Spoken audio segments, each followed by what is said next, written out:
شادی کے 3 سال بعد جب میں بیوہ ہوئی تو سسرال والے مجھے جوتیوں میں بٹھا کر کھانا دیتے تھے۔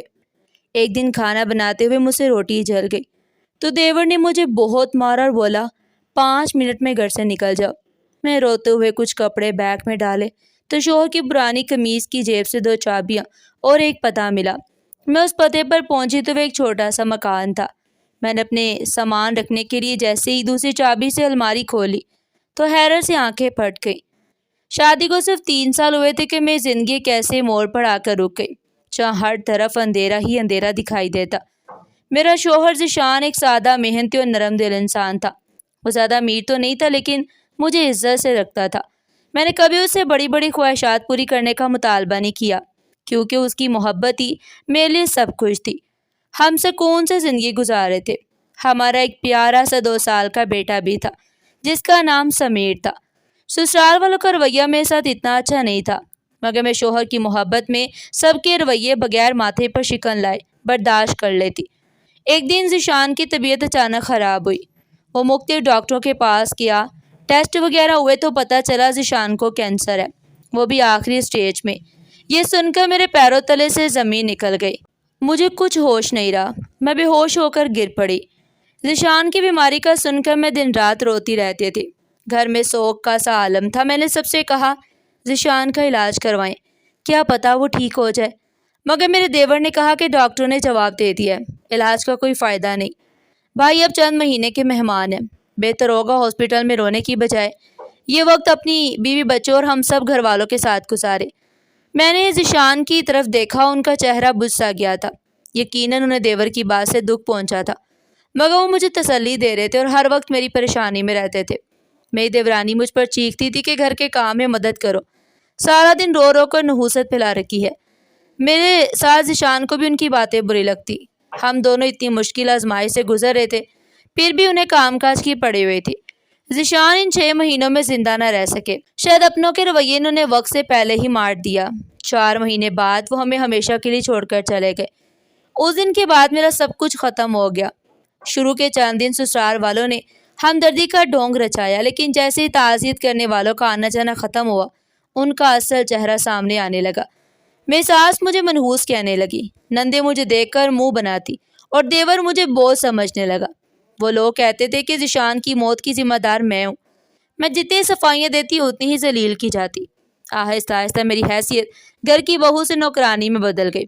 میں صبح فجر سے پہلے اٹھتی، پورا گھر صاف کرتی، کپڑے دھوتی، برتن مانجتی، سب کے لیے ناشتہ بناتی، پھر دوپہر اور رات کا کھانا تیار کرتی۔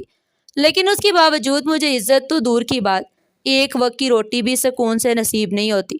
گھر کے سب افراد دسترخوان پر بیٹھ کر کھانا کھاتے اور مجھے جوتیوں کے اوپر بیٹھنے کو کہا جاتا اور میرے سامنے بچا ہوا کھانا پھینک دیا جاتا۔ کئی دفعہ تو سالن بھی ختم ہو جاتا اور مجھے سوکھی روٹی پانی سے کھانی پڑتی۔ ساس غصے سے کہتی کہ بیوہ عورتوں کی یہی اوقات ہوتی ہے۔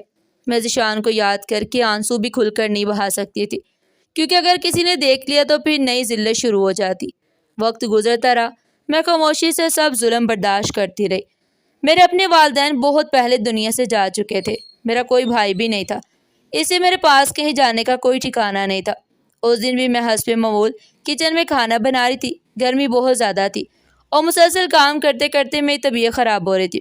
میں روٹیاں پکانا شروع کی، اچانک چولہے کی آگ تیز ہو گئی اور ایک روٹی جل گئی۔ اتنی سی بات پر قیامت آ گئی۔ میرا دیور عامر کچن میں آیا، اس نے جلی ہوئی روٹی دیکھی تو اس کا چہرہ غصے سے سرخ ہو گیا۔ وہ زور سے چلایا، یہ کیا ہے؟ میں گھبرا کر بولی، بھائی میں دوسری بنا دیتی ہوں، غلطی ہو گئی۔ اس نے میری بات مکمل ہونے سے پہلے ہی میرے گال پر زوردار تھپڑ مار دیا۔ میرا سر گم گیا، میں زمین پر گر پڑی، لیکن وہ نہیں رکا۔ اس نے مجھے بازو سے پکڑ کر اٹھایا اور مکے مارنے شروع کر دیے۔ میں روتی رہی، معاف کر دے، دوبارہ نہیں ہوگا، مگر اسے رحم نہیں آیا۔ ساس اور نندے بھی وہاں آ گئی، لیکن کسی نے بھی اسے نہیں روکا۔ آخر عامر چیخ کر بولا، 5 منٹ میں اس گھر سے نکل جاؤ ورنہ میں تمہیں زندہ نہیں چھوڑوں گا۔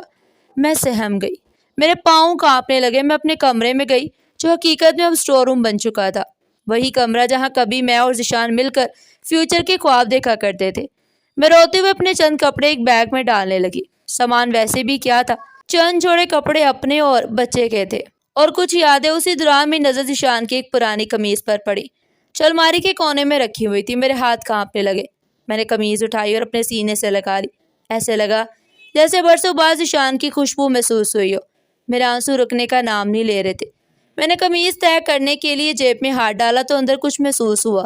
میں چونکی۔ جیب میں 2 چابیاں تھیں، ان کے ساتھ ایک طے کیا ہوا کاغذ بھی تھا۔ میں نے جلدی سے کاغذ کھولا، اس پر ایک ایڈریس لکھا ہوا تھا۔ میں حیران رہ گئی، یہ پتہ میں نے پہلے کبھی نہیں دیکھا تھا۔ دل میں کئی سوال پیدا ہوئے۔ ذیشان نے یہ مجھ سے کیوں چھپایا؟ یہ چابیاں کس چیز کی تھی اور یہ پتہ کس جگہ کا تھا؟ باہر سے عامر کی آواز آ رہی تھی، نکل رہی ہے یا نہیں؟ میں نے جلدی سے کاغذ اور چابیاں بیگ میں رکھی، اپنے بیٹے سمیر کو اٹھایا اور گھر سے نکل آئی۔ میرے پاس اور کوئی راستہ نہیں تھا، اس لیے میں سیدھا اس ایڈریس کی طرف چل پڑی۔ کئی گھنٹوں کے سفر کے بعد میں ایک پرانی سی بستی میں پہنچی۔ وہاں ایک چھوٹا سا مکان موجود تھا۔ مکان سادہ تھا لیکن صاف ستھرا لگ رہا تھا۔ میرے دل کی دھڑکن تیز ہو گئی۔ میں دروازے کے قریب گئی، پہلی چابی نکالی، کامتے ہاتھوں سے تالا کھولا۔ چابی بالکل فٹ آ گئی تھی۔ دروازہ کھل گیا، میں حیرانی سے اندر داخل ہوئی۔ گھر کافی عرصے سے بند تھا لیکن پھر بھی بہت منظم نظر آ رہا تھا، جیسے کسی نے بہت محبت سے سنبھال کر رکھا ہو۔ میں نے آہستہ سے پورا گھر دیکھا۔ 2 کمرے تھے، ایک چھوٹا سا باورچی خانہ اور ایک کمرے میں لکڑی کی بڑی الماری رکھی ہوئی تھی۔ میں نے اپنا بیگ زمین پر رکھا، سمیر کو بھی زمین پر بٹھایا، پھر دوسری چابی نکالی۔ میرے دل کی دھڑکن اتنی تیز تھی کہ مجھے اپنی سانسوں کی آواز سنائی دے رہی تھی۔ میں نے چابی الماری میں لگائی، چابی گھمائی، الماری کا دروازہ آہستہ سے کھلنے لگا اور جیسے ہی دروازہ مکمل کھلا میری آنکھیں حیرت سے بھر گئی۔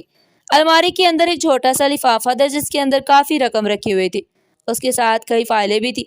میں چند لمحے خاموش کھڑی رہی، مجھے یقین ہی نہیں آ رہا تھا کہ میں جو کچھ دیکھ رہی ہوں وہ حقیقت ہے۔ میں نے کانپتے ہاتھوں سے ایک فائل اٹھائی، فائل کے اوپر ذیشان کا نام لکھا ہوا تھا، اس کے اندر ایک خط بھی رکھا ہوا تھا۔ میں نے جلدی سے خط کھولا۔ خط کے شروع میں لکھا تھا، اگر تم یہ خط پڑھ رہی ہو تو اس کا مطلب ہے کہ میں تمہارے ساتھ نہیں ہوں اور تم اس مکان تک پہنچ چکی ہو۔ یہ پڑھتے ہی میرے جسم میں سرد لہر دوڑ گئی، میں زمین پر بیٹھ گئی، میری آنکھوں سے آنسو جاری ہو گئے۔ میں کانپتے ہوئے ہاتھوں سے ذیشان کا خط پڑھنے لگی۔ میں نے خط مضبوطی سے پکڑا اور پڑھنا شروع کیا۔ خط میں ذیشان کی لکھائی دیکھتے ہی میرے آنسو بے اختیار بہنے لگے۔ ایسا محسوس ہو رہا تھا جیسے وہ میرے سامنے بیٹھا مجھ سے باتیں کر رہا ہو۔ خط میں لکھا تھا، اگر تم یہاں تک پہنچ گئی ہو تو اس کا مطلب ہے کہ میرے بعد تم پر وہی ظلم ہوا جس کا مجھے پہلے سے ڈر تھا۔ میں اپنے گھر والوں کو اچھی طرح جانتا تھا۔ میں جانتا تھا کہ میری موجودگی میں بھی وہ تمہارے ساتھ اچھا سلوک نہیں کرتے تھے۔ میرے بعد تمہاری زندگی آسان نہیں کریں گے، اس لیے میں نے اپنی محنت سے جو پلاٹ خریدا تھا اسے بیچ کر یہ مکان خریدا۔ میں چاہتا تھا کہ اگر کبھی تم پر مشکل وقت آئے تو تمہارے پاس ایک محفوظ جگہ ہو۔ خط پڑھتے پڑھتے میری ہچکیاں بن گئی۔ ذیشان نے لکھا تھا کہ الماری میں جو رقم رکھی ہے وہ کئی سال کی بچت ہے، اس کے ساتھ کچھ فائلیں بھی ہیں جن میں ایک چھوٹی سی کمپنی کے کاغذات موجود ہیں۔ میں حیران تھی کیونکہ ذیشان نے کبھی کسی کمپنی کا ذکر نہیں کیا تھا۔ خط میں آگے لکھا تھا کہ میں اپنے ایک دوست کے ساتھ مل کر ایک کاروبار شروع کر رہا ہوں، لیکن میں چاہتا تھا کہ سب کچھ مکمل ہونے کے بعد تمہیں بتاؤں۔ اگر میں زندہ رہتا تو یہ سب تمہیں خود دکھاتا، لیکن اگر یہ خط تم پڑھ رہی ہو تو اس کا مطلب ہے کہ قسمت نے مجھے مہلت نہیں دی۔ میری آنکھوں سے آنسو مسلسل بہنے لگے۔ میں نے فائلیں کھول کر دیکھی تو واقعی رجسٹرڈ کمپنی کے دستاویزات موجود تھے، کچھ بینک ریکارڈ تھے اور ایک ڈائری بھی رکھی ہوئی تھی۔ میں ڈائری کھولی، اس میں ذیشان نے روزانہ کے حساب کتاب کے ساتھ اپنے دل کی باتیں بھی لکھی ہوئی تھی۔ ایک صفحے پر لکھا تھا، میری سب سے بڑی خواہش یہ ہے کہ میری بیوی کبھی کسی کے سامنے ہاتھ نہ پھیلائے۔ دوسرے صفحے پر لکھا تھا، اگر مجھے کچھ ہو جائے تو وہ مضبوط رہے کیونکہ وہ کمزور نہیں ہے۔ یہ الفاظ پڑھ کر پہلی دفعہ محسوس ہوا کہ مرنے کے بعد بھی ذیشان مجھے سہارا دے رہا تھا۔ شام ہونے لگی تھی۔ میں نے گھر کا جائزہ لیا، باورچی خانے میں کچھ ضروری سامان موجود تھا، پانی کا کنیکشن بھی چل رہا تھا۔ میں نے کئی مہینوں بعد سکون کا سانس لیا۔ اس رات میں اسی گھر میں سو گئی۔ صبح میری آنکھ کھلی تو پہلی بار مجھے کسی کی ڈانٹ یا حکم دینے کی آواز سنائی نہیں دی۔ میں کچھ لمحے خاموش بیٹھی رہی، پھر اچانک مجھے احساس ہوا کہ میری زندگی کا فیصلہ اب میرے اپنے ہاتھ میں ہے۔ اگلے چند دن میں نے گھر کی صفائی کی، تمام کاغذات ترتیب سے پڑھے اور ذیشان کے کاروبار کے بارے میں جاننے کی کوشش کی۔ فائلوں میں ایک فون نمبر بھی موجود تھا جو ذیشان کے دوست ندیم کا تھا۔ بہت سوچنے کے بعد میں نے اسے فون کیا۔ ندیم میری آواز سن کر خاموش ہو گیا، پھر اس نے دھیمی آواز میں کہا کہ میں ذیشان کے بارے میں سن کر بہت افسوس ہوا مجھے۔ اس نے بتایا کہ واقعی وہ دونوں مل کر ایک کاروبار شروع کر رہے تھے۔ ذیشان بہت ایماندار اور محنتی انسان تھا۔ ندیم نے کہا کہ وہ مجھ سے ملنا چاہتا ہے۔